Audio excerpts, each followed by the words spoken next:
Hey guys, welcome back to the Diet Doc Life Mastery Podcast. I'm Joe Klemczewski here with Dr. Adam Martin, who is a Diet Doc program owner in Pittsburgh, also a pharmacist. So as you guys know, we have program owners around the world in different health contexts. We have personal trainers, we have everybody in allied health fields like Adam, all who want to be able to create the best programming systems for their clients. And so Adam, I appreciate you being with me here in the coaching clinic because we want to continue to bring out experts like you into the communities and make sure that you guys are being recognized for your expertise, your knowledge, and you've got some unique parts to what you create in even content because you're a busy professional, and that's what we're going to talk about today. Awesome. Thanks for having me, Joe. Well, specifically, I know you really like to talk about your story in being such a busy professional that you often don't have the time to eat well, or at least you wouldn't eat well if you didn't take the time. And I think most of the podcasts I've listened to, most of the banter I look at on social media, whenever this topic comes up, we often end up immediately with bulk cooking, with food prep, with meal prep.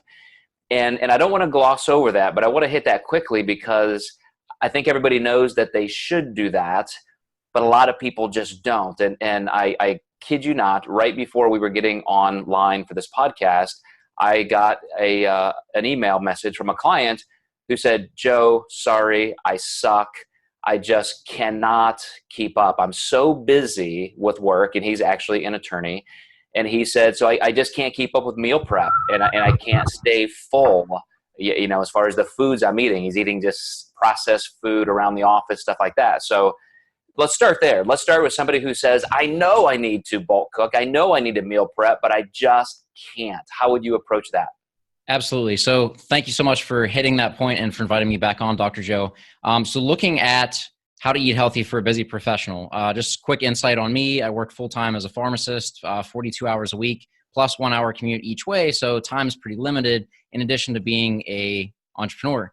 So that's like setting the stage. Okay, you don't have time because bulk prepping, as you guys know, does take some time. And the idea behind it is front loading. So instead of, if you eat 4 meals a day, instead of cooking 4 times in a day, the bulk cooking premise is just cook once, like cook one and done, and then you can kind of taper it out throughout the day.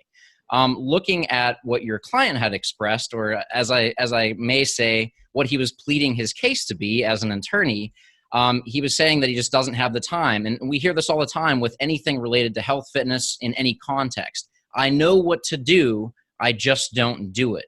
And it could be that it comes down to the simple fact that the pain of not doing it is not as great as the pain of doing it.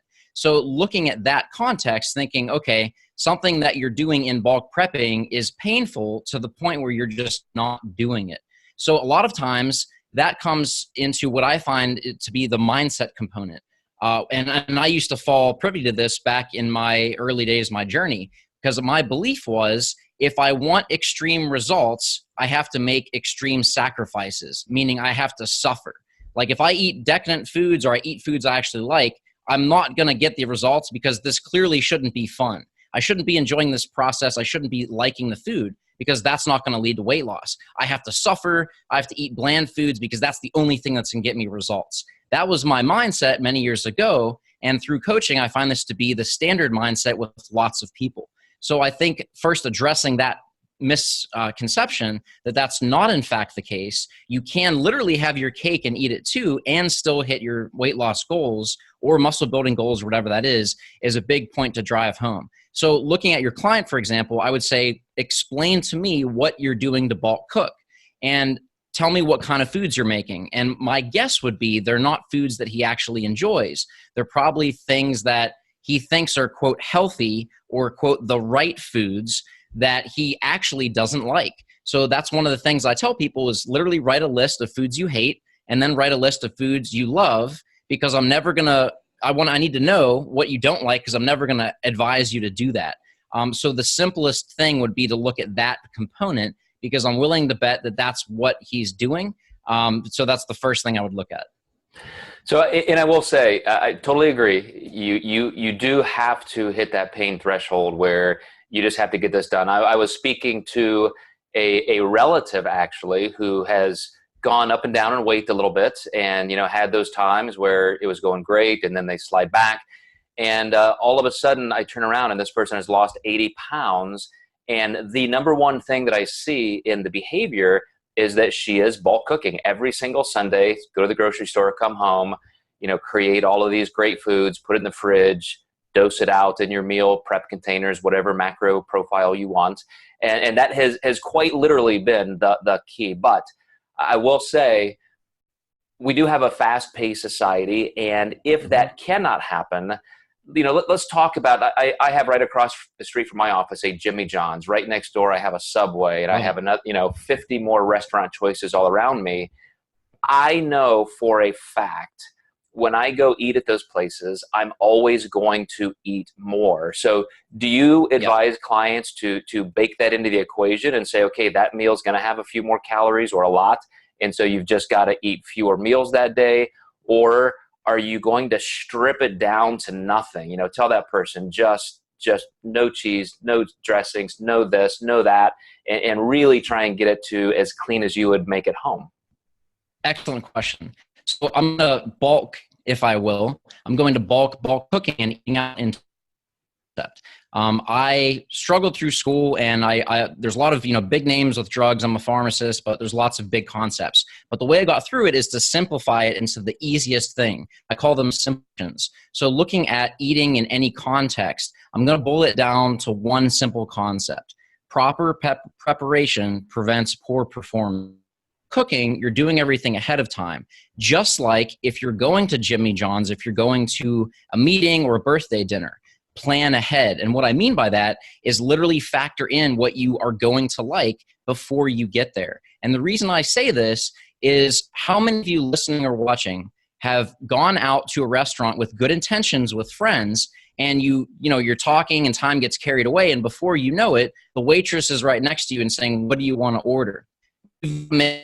Now, you don't want to hold up other people, so you literally just look at the menu and pick in 5 seconds. That doesn't give you time to analyze and think, what are my goals? What do I actually like? What would be a better, bestest option, right? So if you do that beforehand by going on their website or looking it up with a macro tracker or Calorie King, looking at what you might like and then seeing what the calories, the macros are, that's probably going to lead you to a better decision, so that before you go into the restaurant, before you're sitting down, before you get to the drive-thru, whatever the situation is, you know what your choice is. You're going to order a food you actually like, you're going to be on track with your macros, and you don't even have to think about it. It really all starts with that whole concept of planning ahead. So if Jimmy John's, for example, you really like the sandwich that has avocado, okay? And you're like, oh, this seems healthy. It's on multi-grain bread, but you go online, it sees that it has 32 grams of fat. That's probably going to make you double check and look at, okay, what else do I like that I would enjoy to order? And compare those macros, compare those calories to see what would fit, so that you can enjoy what you like, feel.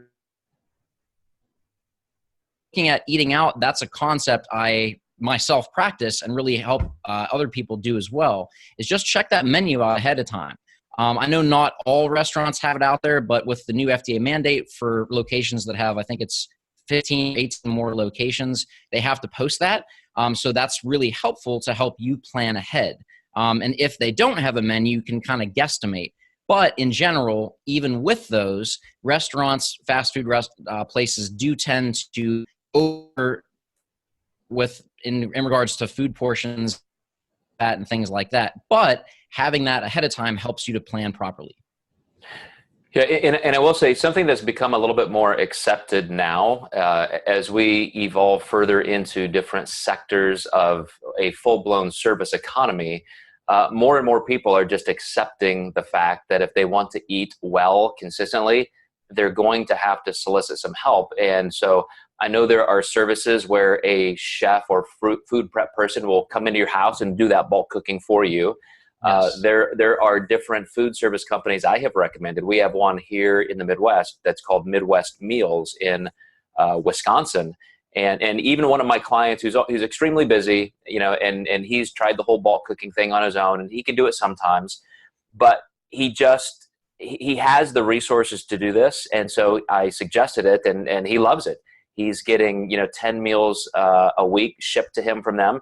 That takes care of the majority of the meals that he would otherwise be bulk cooking.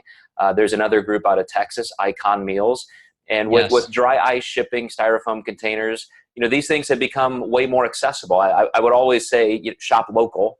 Go for somebody that you're going to get fresher food because they're right there in your community. But is this something that you see clients taking advantage of yet?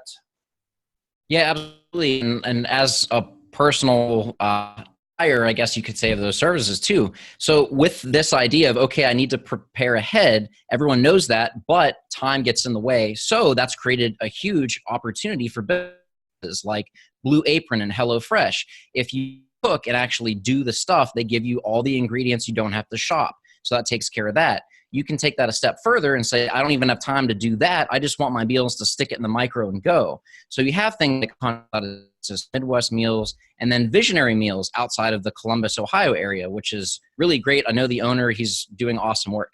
But yes, I myself actually used that during my last show. I was traveling a lot, going through a lot of things.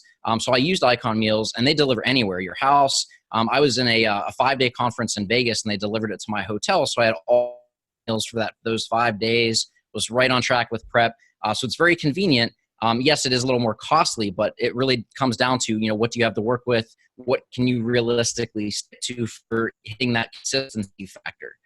So if that is a real big hindrance, time and so forth, there are a lot of options available to help you stick to that. But yes, a lot of these meal planning systems are in place that can help you, but really look at a lot of them have macros and so forth, allow you to personalize those meals.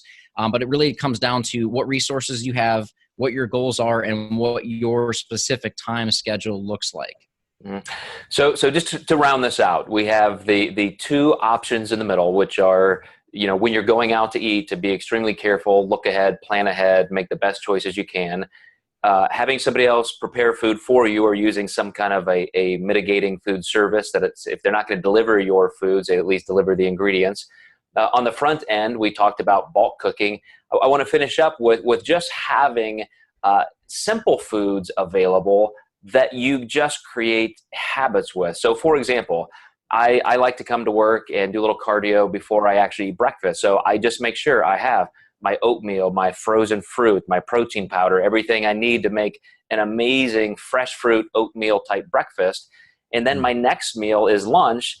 Every time we go to the grocery store, I'm always going to get a sleeve of whole grain bagels, low fat Swiss cheese, deli turkey or deli chicken, so that I can make a sandwich, as clean as possible. I don't have to rely on somebody across the street to do that. And then a couple snacks, maybe a protein bar, some other things. But the majority of my food is actually consumed in such a rote way. It's so robotic that I can trust it. It becomes very much a baseline foundational amount of my calorie intake. So then when I'm employing some flexibility, like at home, when every dinner may be different, it's a lot easier to stay on track. So I have to think you do that as well in your life, Adam.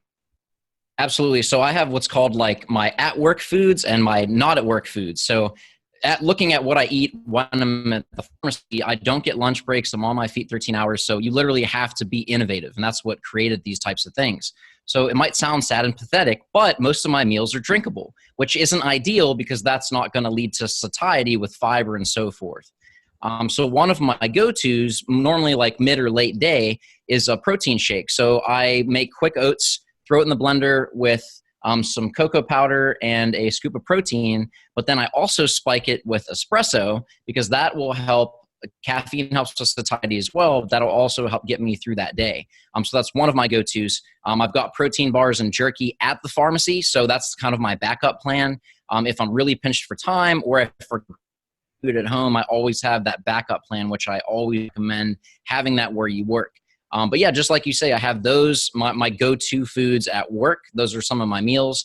And then at home, I have some of my go-tos. One thing I like is just frozen cut up vegetables. I throw those in the frying pan with some whites and top that with some ketchup. And that's an awesome meal, keeps me full for a long time. But speaking real quick to busy professionals that are busy, a lot of times we're so focused on what we're doing, hunger kind of creeps in, and in reality, it's actually thirst and not hunger. So this is one tip that I give to almost every one of my clients and friends is if you're feeling hungry, but you just ate not too long ago, it might actually be that you're thirsty. And pretty much every person I've ever told this that tried it was like, oh my gosh, this like is saving me so much calories.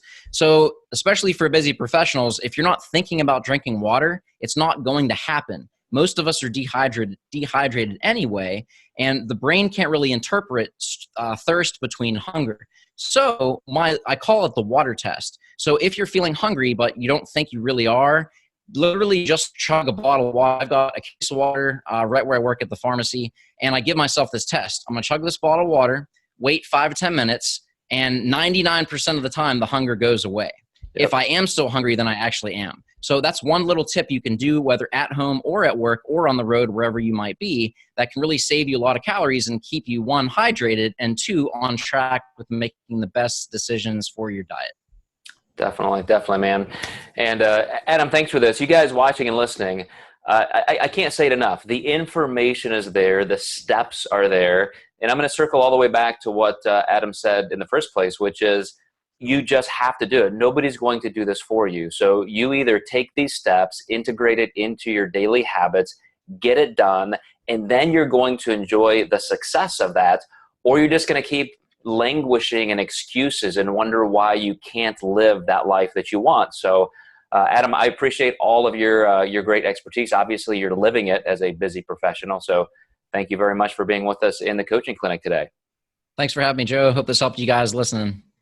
All right, guys. Thanks for watching and listening, and we'll catch you next time.